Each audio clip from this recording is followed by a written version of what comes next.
Hi, I'm Brian Ignat with Degrees of Freedom, and I wanted to talk about the watch restraint design in the Kinetasphere Watch Case. So this is our first limited edition Kinetasphere Watch Case. It's a spherical Mobius kaleidocycle, all machined aluminum with a little aluminum carrier that's hard mounted to here, and an iris that's holding our little watch on a mechanical pillow. And it was a very long journey to get here, and lots of engineering that went into it. So I want to talk through some of that because it was really fun, and maybe you can appreciate it as much as I did. So this whole product was ultimately inspired by this little ring box that I designed for my own proposal in 2018. Machined aluminum enclosure, nice and stiff, and a little tiny pillow on the inside, nice and compliant. And the ring is just held in place by a little slit in the pillow. When approaching the watch box design, I couldn't just use a slit in a pillow because of how heavy the watch was. So there came to be the challenge of even if I make a spherical kaleidocycle and a platform, how do I safely hold it in there? So one of the first steps for me was, another thing is these are a pain in the butt to make. Anyone that's built soft goods knows how hard it is to reliably make soft goods.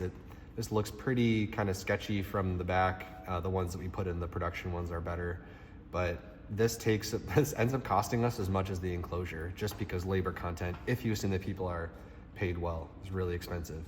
So the challenge for me was, how do I safely support the watch, and if possible, how do I get rid of soft goods?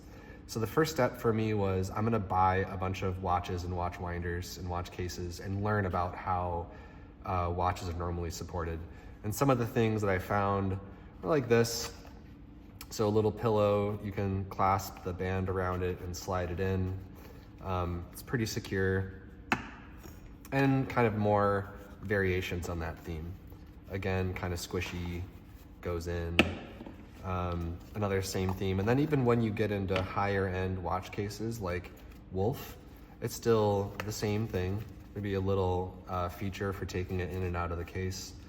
And here's an attempt at a non-soft good version, but this thing is chintzy. And this is out of a fancy multi-watch case. I've spent a lot of time and funds on buying and taking apart stuff. I really believe in focusing on solving problems that are truly unique to your application.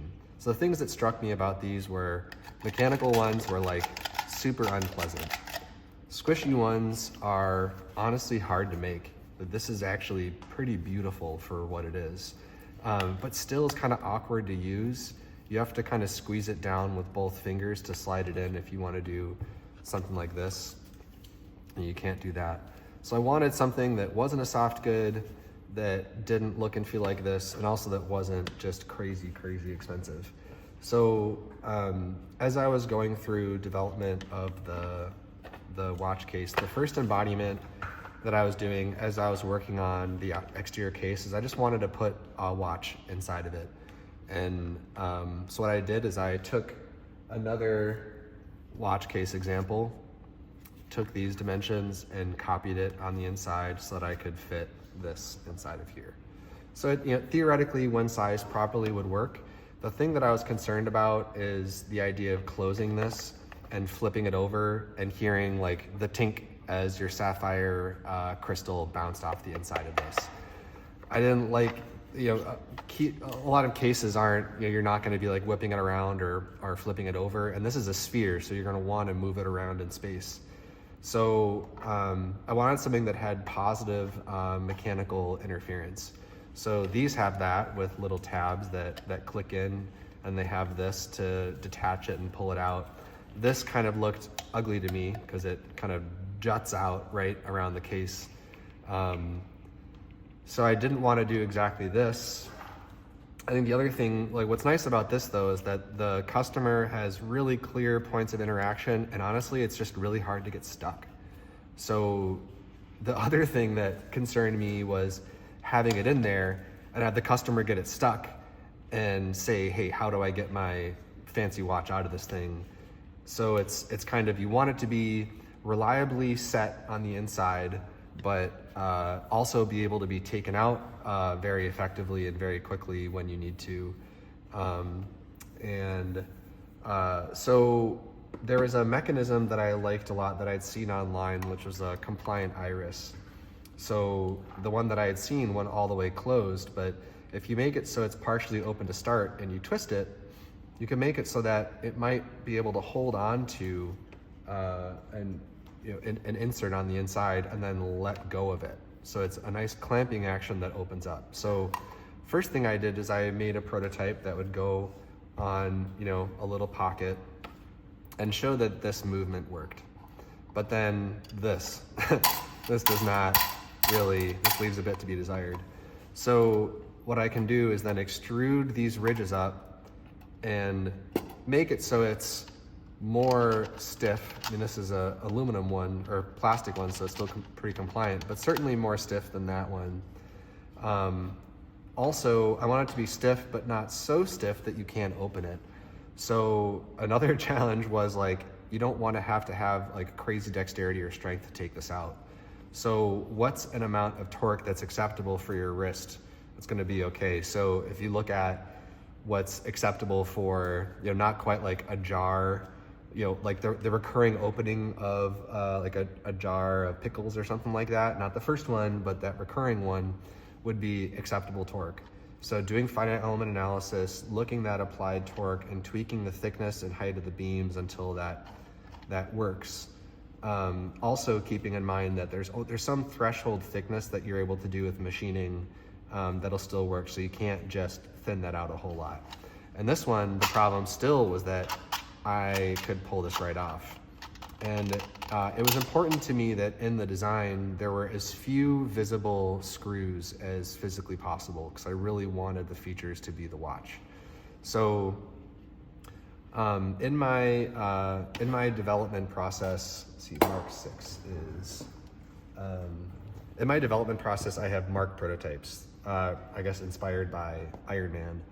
And these are kind of the higher end production intent, production material prototypes. A lot of the first ones had to do with the overall mechanism.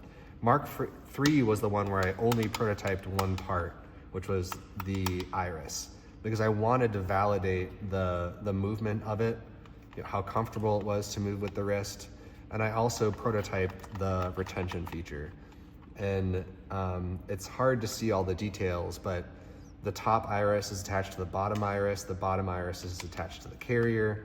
So you can't, in this case, the only screws that you can see are on this top edge.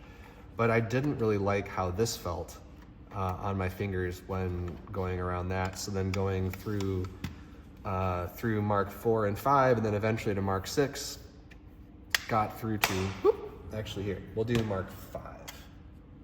So,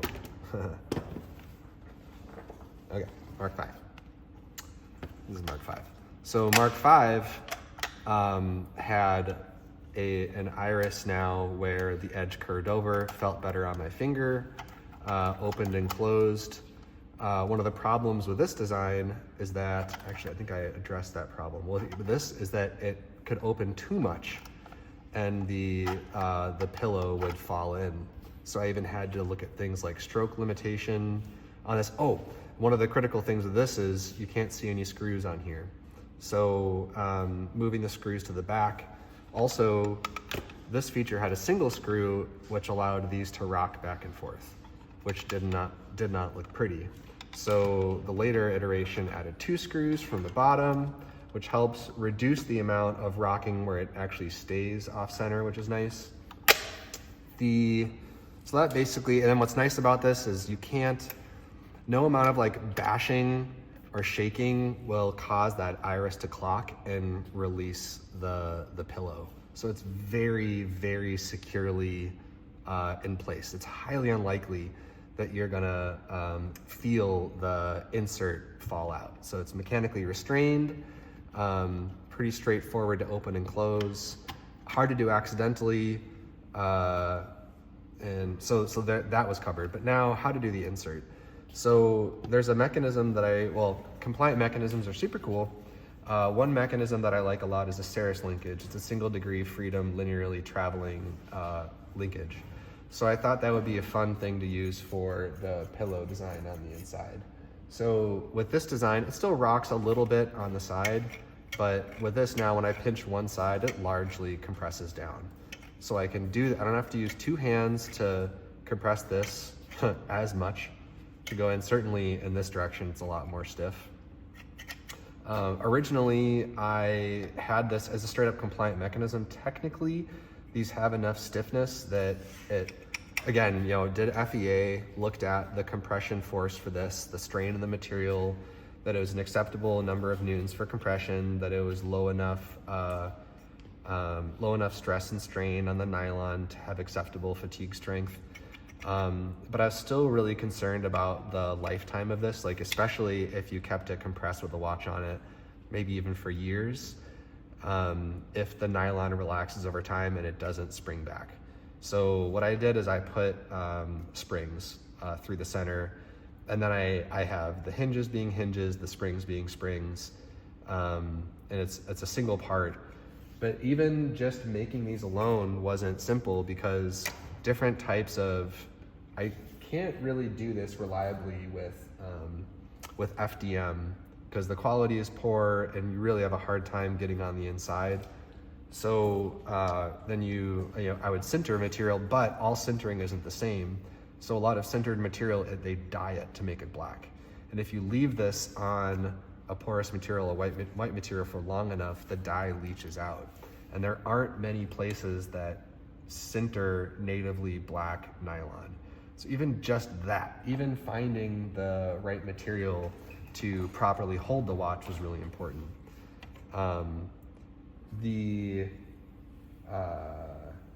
So there's also concerns about the hardness of the nylon and its ability to scratch different metals.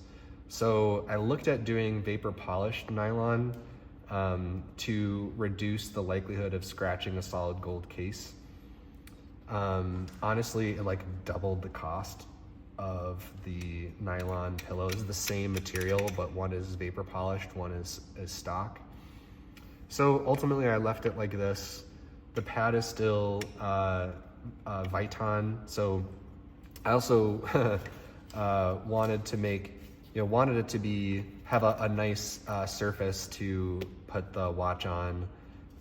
But I didn't want something that would age over time and get brittle or crack, because I want people to keep this for decades, hand it off to your and your grandchildren 50 years later.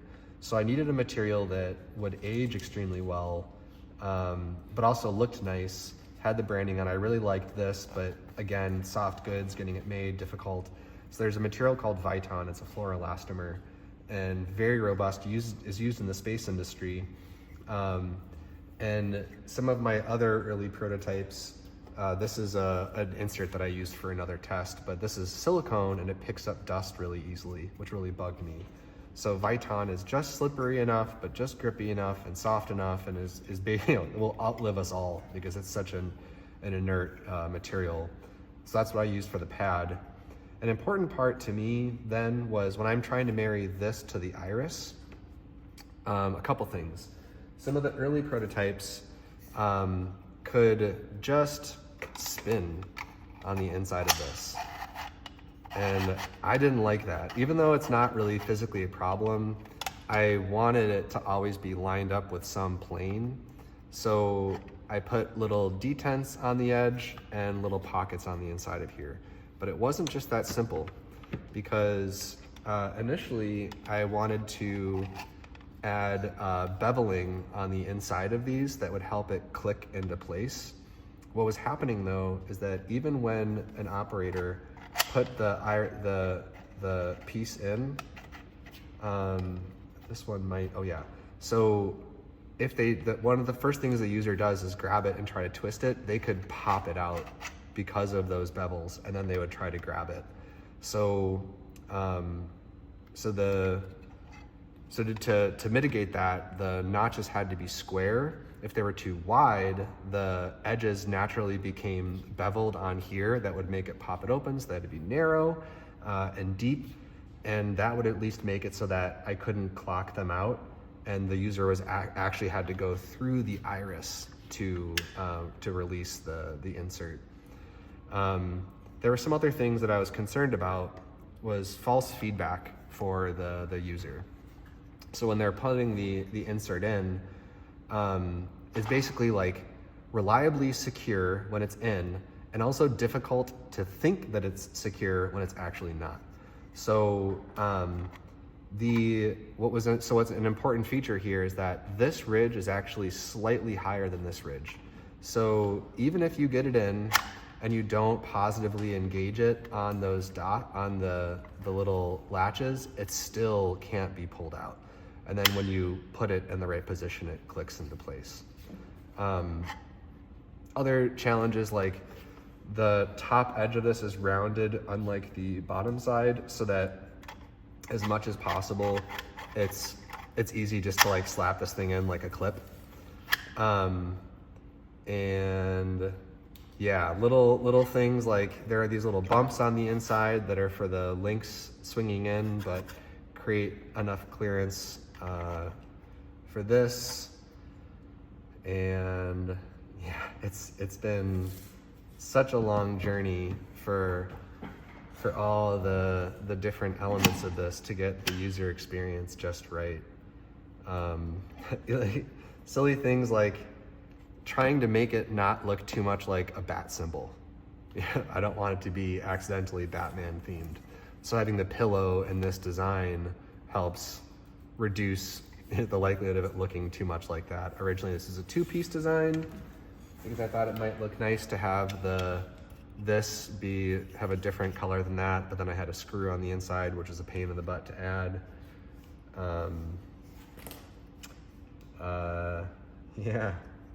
Yeah, it's been quite the journey. There's something else that I wanted to mention. Yeah, you can even see basically to size the inside, I just copied this. And I basically assumed that if the market wouldn't release a winder without being able to accommodate a really wide range of different watch sizes. So if I make this enclosure the same, and if I make this width the same as this, that, if this works and this is like this, ipso facto, this will work. So that's how that's sized, so that I know that it fits. And yeah. Well, thanks a lot for watching. This was really a big adventure of the development process of this. Some detail that people might enjoy is when you to take this thing off. So what's important is you look at this and there's no screws.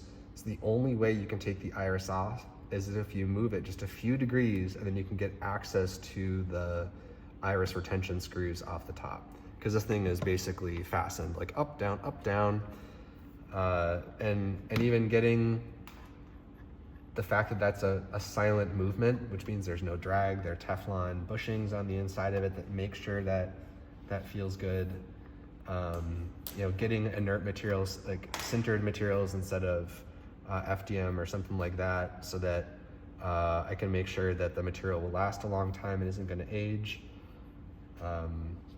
Getting the material right so we never stain the case.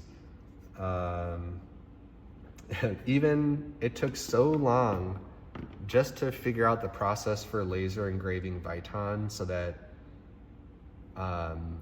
we had reliably beautiful, sharp engravings and branding for this.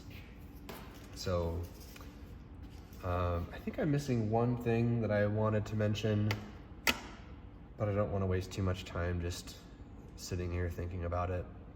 So thanks for watching. Hopefully this offered some insight into this thing that we're bringing to the world in the end. I think it's every bit as beautiful as I had hoped.